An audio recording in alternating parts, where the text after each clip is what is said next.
Welcome to Notebook and the study of the properties of triangles. In your previous classes, you must have learned about the meaning and basic concepts of triangles.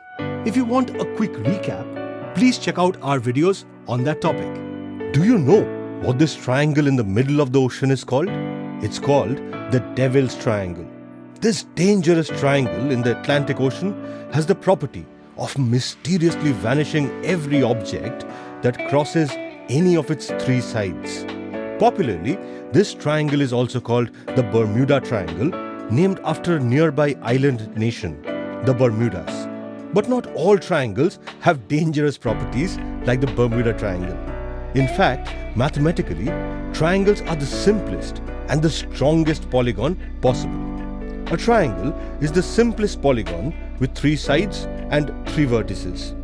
A triangle with vertices A, B, and C have the sides AB, BC, and CA as shown, and is denoted by a triangular symbol followed by ABC. The three angles of the triangle are angle ABC, angle BCA, and angle CAB. The classification of triangles can be explained by 6 elements of a triangle: the three sides and the three angles. Based on the length of the sides, a triangle can be of 3 types: scalene, isosceles, and equilateral. Based on the angles of a triangle is classified as acute, obtuse, and right-angled triangle. That sums up our knowledge till now, isn't it?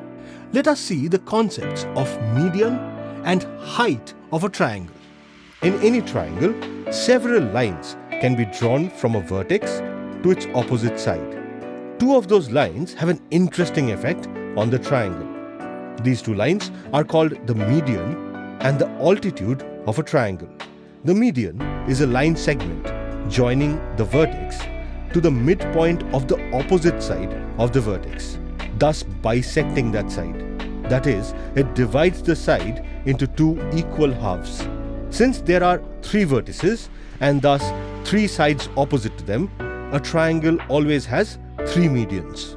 Another important line is the one which extends from one vertex of a triangle and hits the opposite side at a right angle. That is, it is perpendicular on the line segment. This line is called the altitude or the height of a triangle.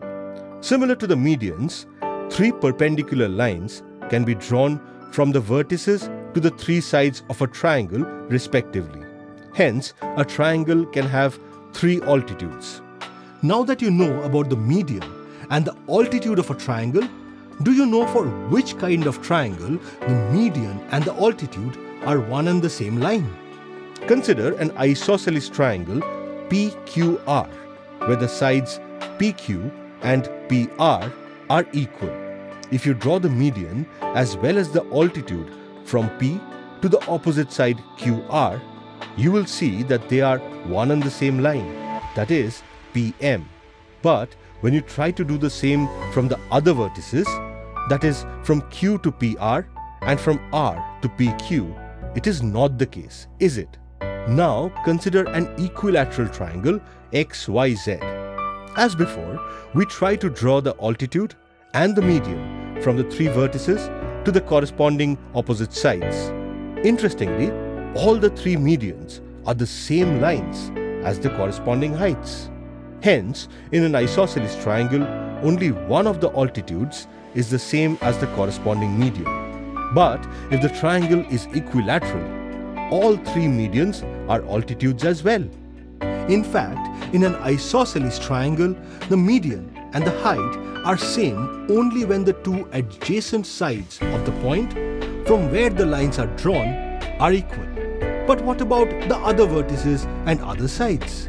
Consider the isosceles triangle PQR, where angle P is an obtuse angle.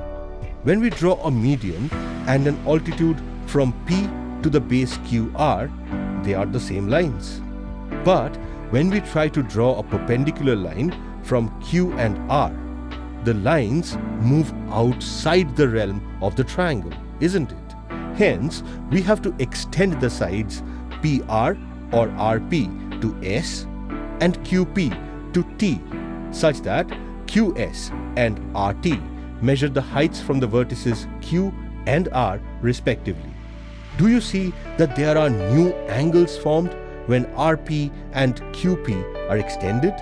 These angles, that is angle TPR and angle SPQ, are called the exterior angles of a triangle with respect to the corresponding vertex, that is P. Similarly, you can draw exterior angles for the angles Q and R. In fact, for each of the angles, there are two exterior angles possible, isn't it? Hence, an exterior or external angle is the angle between one side of a triangle and the extension of an adjacent side of the triangle. If you see carefully, an exterior angle is always supplementary to the interior angle formed at the same vertex. That is, the two angles add up to 180 degrees. Let us now consider the angle sum property, perhaps the most important and the most commonly used feature of a triangle. We do a fun activity to understand this. Draw three identical triangles. This should be easy for you, as you have learnt it all too well in your junior classes. The triangle could be any triangle, really.